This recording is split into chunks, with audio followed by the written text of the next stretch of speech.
પવિત્ર શ્રાવણ માસમાં જલાભિષેકને લઈ કાવડ યાત્રાનો મહિમા વર્ષોથી પ્રચલિત છે, જે અનુરૂપ જનજનને પર્યાવરણ બચાવ વૃક્ષારોપણ જાગૃતિ માટે વિશેષ સંદેશ આપવા વૃક્ષ કાવડ યાત્રાનું સમગ્ર ગુજરાતમાં પ્રથમવાર મોડાસામાં આયોજન કરવામાં આવ્યું।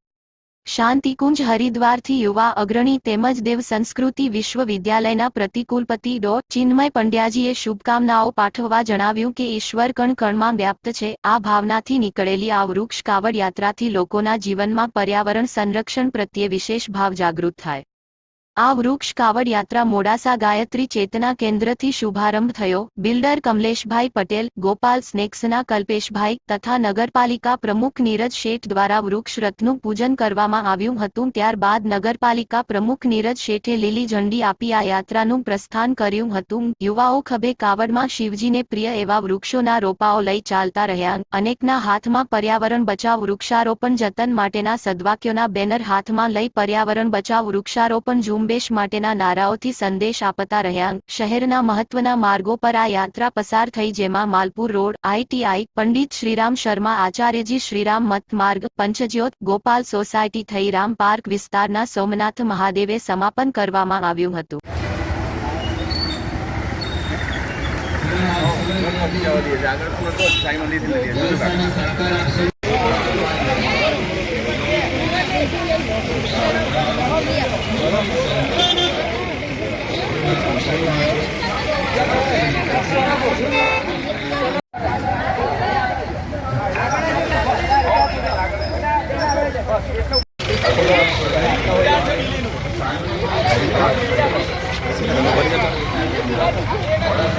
आज रोज गायत्री परिवार युवा ग्रुप द्वारा वृक्ष कावड़ यात्रा का आयोजन किया गया, जिसमें पूरे मोड़ासा के नगरजनों को संदेश दिया गया कि वृक्ष बोने से और उसका जतन करने से पर्यावरण को कितना रक्षण होता है।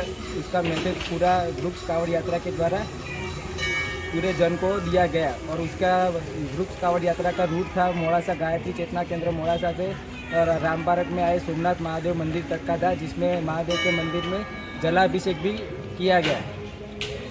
अल्पेश राठौड़ साथे अजमल वणजारा, खबर अरवली।